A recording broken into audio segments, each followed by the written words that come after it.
Assalamualaikum warahmatullahi wabarakatuh. Perkenalkan nama saya Hadi Wirsana Putra dengan NIM 1066. Di sini saya akan mempresentasikan tentang materi induksi hormonal dan hipofisa. Yang pertama ini ada pengertian hormon. Di dalam ikan itu memiliki kelenjar endokrin yang dapat menghasilkan zat kimia dalam tubuh. Fungsi dari hormon tersebut itu untuk membawa pesan melalui aliran darah ke organ, kulit, otot, dan jaringan. Lalu di sini juga ada peran hormon, yaitu dapat membantu mengendalikan reproduksi serta proses aklimatisasi dan adaptasinya. Lalu selanjutnya di sini ada klasifikasi hormon. Di sini terdapat dua. Yang pertama ada hormon umum. Hormon umum ini diedarkan melalui darah ke seluruh tubuh untuk mencapai target jauh. Hormon umum ini juga bekerja jauh dari tempat asal. Nah, yang satunya ini ada hormon lokal. Hormon lokal bekerja di sekitar sel yang diekskresikan ke cairan jaringan di sekitarnya. Hormon lokal ini juga bekerja dengan cepat dan spesifik. Selanjutnya ada induksi hormon. Induksi hormon ini dapat dilakukan melalui penempatan ikan pada lingkungan yang sesuai atau melalui perubahan mekanisme regulasi internal dengan pemberian injeksi hormon maupun bahan kimia lainnya, menurut Aya et al. Tahun 2025. Induksi hormon ini juga memiliki tujuan utama, yaitu menghasilkan gamet di luar musim pemijahan, mendapat gamet lebih dini, dan meningkatkan efektivitas dan prediktibilitas. Selanjutnya ada produk hormon. Di sini ada ovaprim. Nah, fungsi dari ovaprim ini mempercepat pemijahan, mempercepat pematangan gonad, dan menjadikan telur itu agar lebih seragam. Lalu yang kedua ada OODEF. Fungsi dari OODEF ini pembentukan gonad dan membantu maturasi dan rematurasi. Nah, di sini ada hipofisa. Apa sih hipofisa itu? Hipofisa adalah pemijahan buatan pada ikan dilakukan dengan metode hipofisa melalui penyuntikan suspensi kelenjar hipofisa ke dalam tubuh induk, di mana di bagiannya itu di bawah otak pada sisi depan menjadi lokasi keberadaan kelenjar si hipofisa, menurut Andriani et al. Tahun 2021. Lalu donor hipofisa ini terbagi menjadi tiga, yaitu homoplastik, heteroplastik, dan universal. Nah, di sini juga ada jenis-jenis atau macam-macam penyuntikan hipofisa. Yang pertama ada intramuskular. Intramuskular ini dengan cara penyuntikan ke dalam otot, biasanya itu di bagian sirip di bawah dorsal atau di punggung ikan.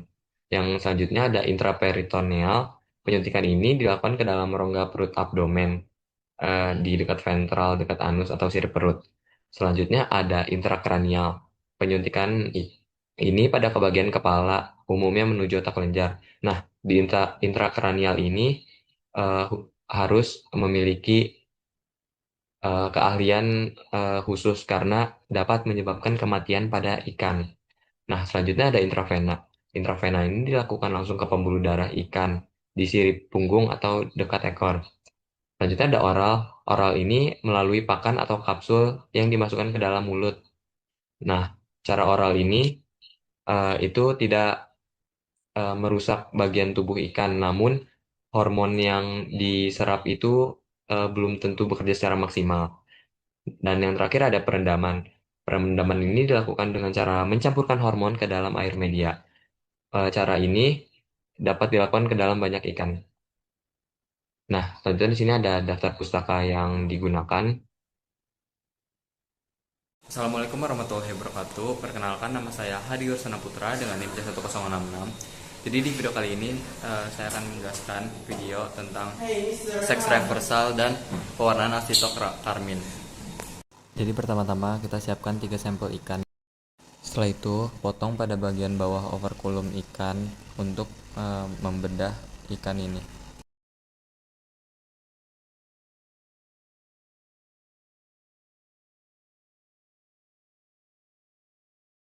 Setelah dibedah pada bagian operkulum bawahnya, lalu dilanjut ke bagian bawah perutnya.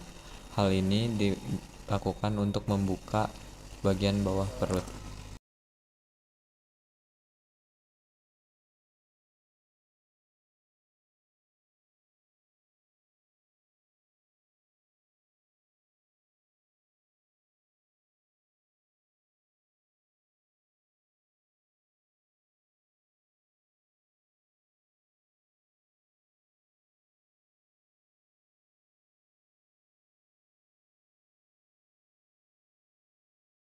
Setelah bagian bawah perut ikan dibedah, lalu keluarkan organ-organ dalam seperti usus, hati, dan yang lainnya.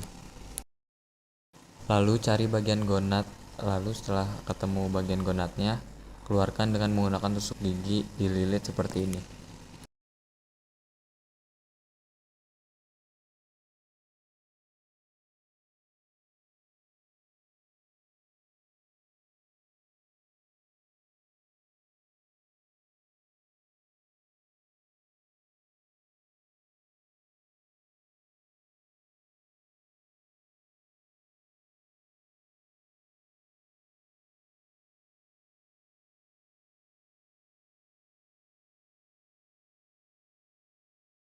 Setelah gonad didapatkan, lalu pindahkan ke kaca preparat.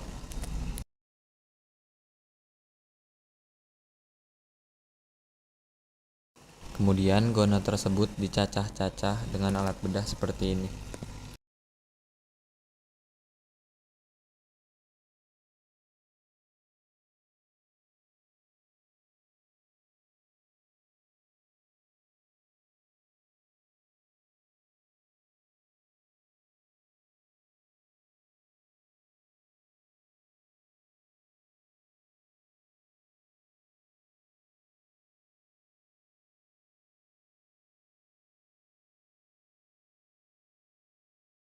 Menurut Cahyani, tahun 2021 menyatakan bahwa penggunaan acetokarmin ini untuk memudahkan pengamatan histologi gonad pada ikan. Tambahkan sebanyak 2 tetes. Lalu tutup dengan kaca objek. Setelah itu, amati di bawah mikroskop. Nah, di sini itu dapat menentukan ikan tersebut berkelamin jantan atau betina. Nah, di sini kami mengindikasikan bahwa kelamin tersebut betina. Kenapa? Karena menurut Cahyani tahun 2021 menyatakan eh, struktur betina itu bulat-bulat seperti ini, sedangkan pada jantan itu abstrak atau tidak beraturan.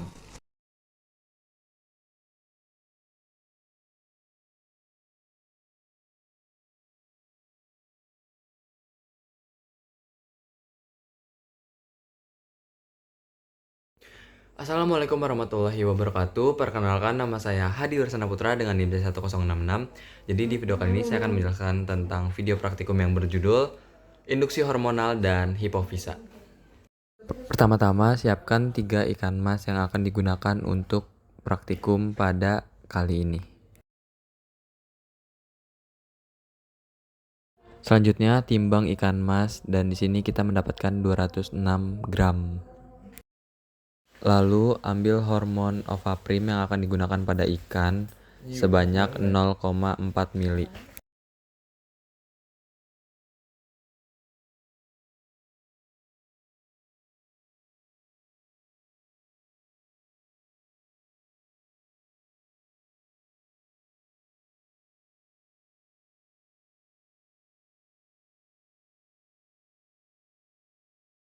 Setelah sudah diambil hormon, lalu melakukan pengenceran dengan larutan fisiologis dengan rasio 1:3. Menggunakan larutan fisiologis ini sebanyak 1,2 mili.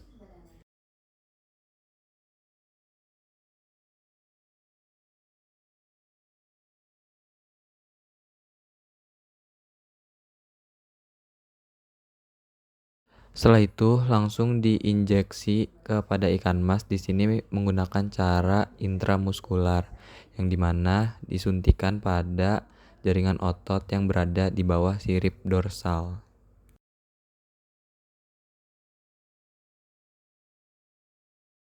Lakukan hal yang sama pada ikan lainnya, yaitu injeksi hormonal intramuskular dengan cara intramuskular.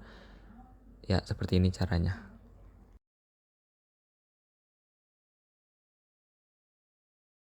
Lalu selanjutnya setelah diinjeksi hormon, potong pada bagian kepala ikan ini.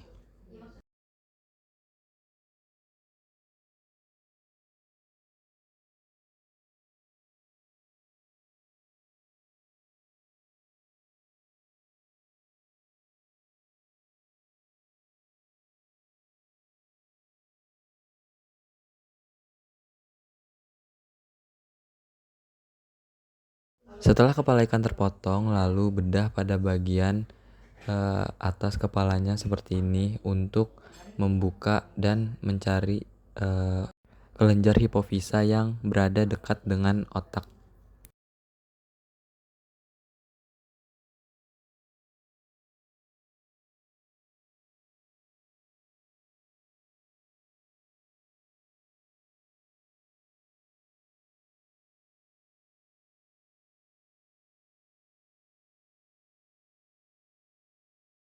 Nah, ini sedang dalam proses mencari hipofisanya di ventral otak.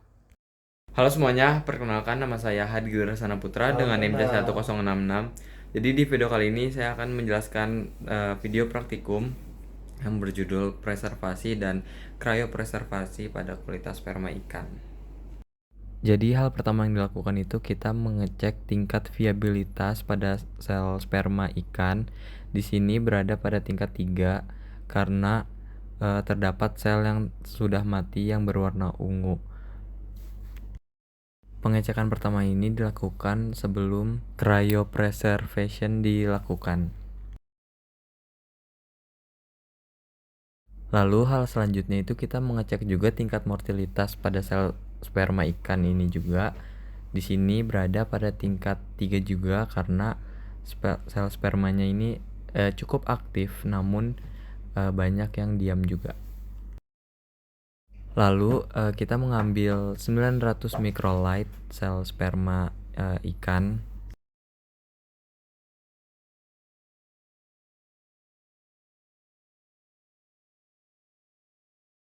Lalu kita pindahkan dari tube ini ke tube yang baru.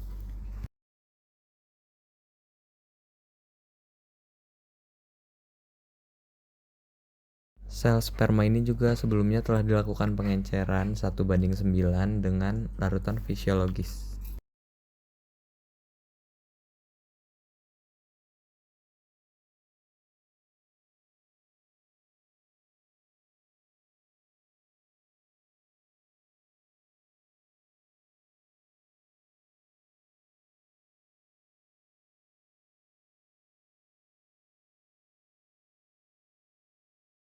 Lalu tahap selanjutnya kita tambahkan larutan DMSO sebanyak 90 microlight.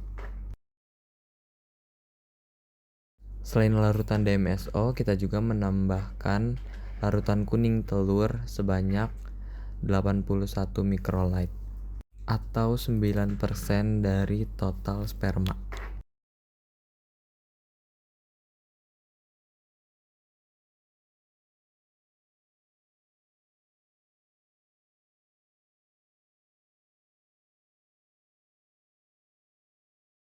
Setelah itu, ekuilibrasi dilakukan ini sebagai tahap awal pada metode cryopreservation. Setelah dimasukkan 3 menit pada freezer, lalu pindahkan sampel ini ke tempat untuk nitrogen cair ini ditambahkan di tahap ini. Lalu tutup atasnya dengan lakban dan di sini kita melakukan pre-freezing dengan suhu 79 derajat. Setelah itu kita juga melakukan freezing, yaitu dimasukkan semuanya dengan suhu minus 196 derajat. Semuanya itu selama 3-5 menit.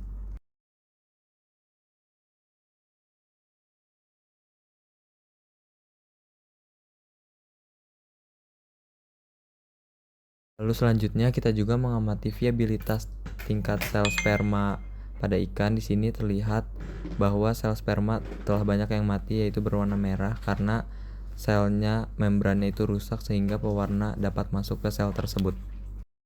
Lalu langkah terakhir itu kita mengecek tingkat motilitas juga. Di sini terlihat motilitas ikan itu pada tingkat 2 yang dimana pergerakan ikan selnya sudah sedikit sekali yang bergerak. Hal tersebut terjadi karena faktor suhu dan konsentrasi cairan. Oke, mungkin cukup sekian video dari saya. Mohon maaf bila ada kesalahan. Wassalamualaikum warahmatullahi wabarakatuh.